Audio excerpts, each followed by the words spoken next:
اقامہ میں سے آج کے لیے پہلا مسئلہ یہ ہے کہ جب مشترکہ وقت والی دو نمازوں کو پیدل پہ ادا کریں، اگر پہلی نماز کے لیے اذان کہیں ہو تو بعد والی نماز کے لیے اذان ثابت ہے۔ مثلا مشترکہ وقت والی نمازوں میں ظہر ہے اور عصر، مغرب اور عشاء،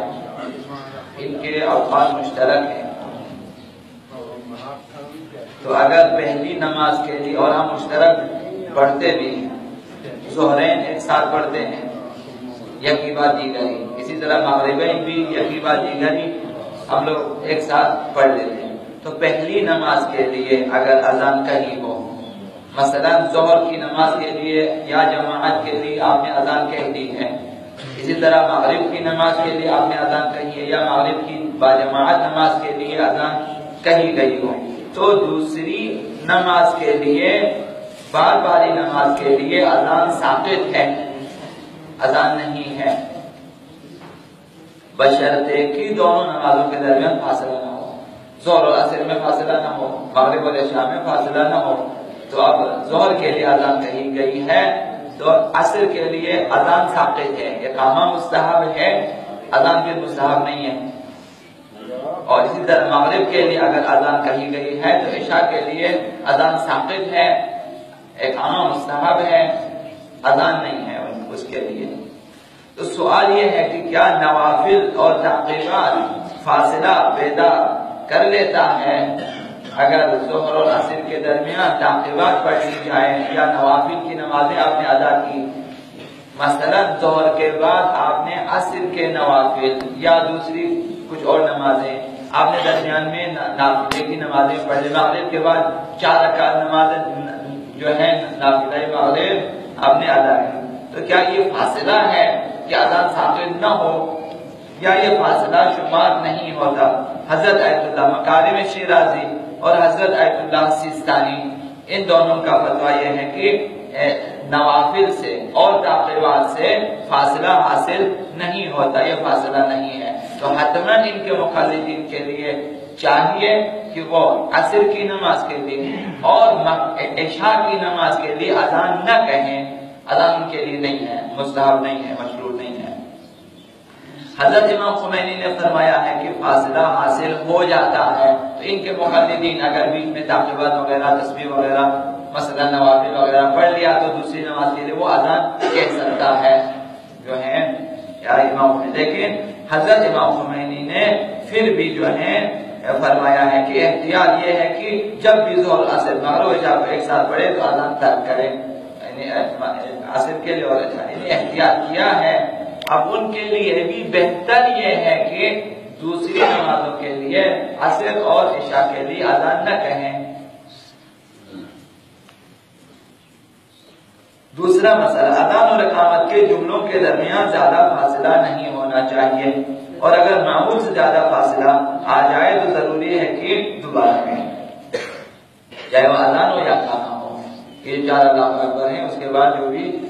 توحید کی گواہی، رسالت کی گواہی وغیرہ، ان میں فاصلہ زیادہ نہ ڈالیں کہ دوسرا جملہ جب آپ کہیں تو ایسا لگے کہ یہ پہلے جملے کا حصہ نہ ہو، زیادہ فاصلہ اس طرح سے، کم از کم سننے والے کو احساس ہونا چاہیے کہ مسلسل اذان دی جا رہی ہے، بیچ میں زیادہ فاصلہ ہو تو اذان باطل ہو جائے گی، دوبارہ کہنا پڑے گا۔ حضرت اعلیٰ رسول خدا صلی اللہ علیہ وسلم فرماتے ہیں من اذن 40 عاما محتسبا، اگر کوئی شخص للہ فی اللہ 40 سال اذان کہے، 40 سال باجماعت نماز ادا کرتے ہیں اور اذان دے دیتے ہیں، ضروری نہیں کہ ماضنے پہ آپ اپنی نمازوں میں ادا کر، یا پھر باہر والی اذان یا جماعت کے لیے اذان دی، 40 سال اذان کہیں،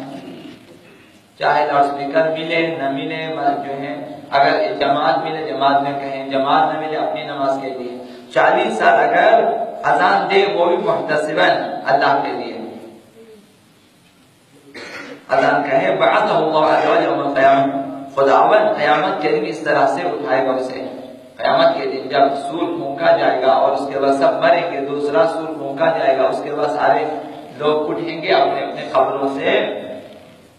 تو اس وقت خداوند اس بندے کو جس نے 40 سال اذان دی ہے اٹھائے گا اسے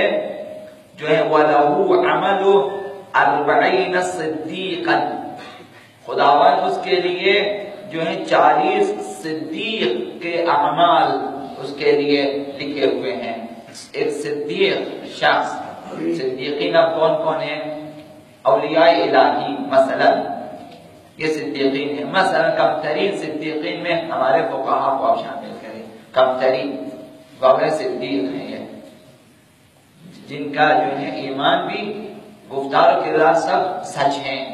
صدیق ہیں، راست گو ہیں، ہمیشہ راست عمل ہیں ہمیشہ، تو جن کے اخلاق کردار اعمال وغیرہ وغیرہ سب درست ہیں، ایسے عالم بھی ہیں، صدیق ہیں۔ 40 ایسے افراد کے اعمال اس کے لیے خداوند عالم لکھ دیتا ہے،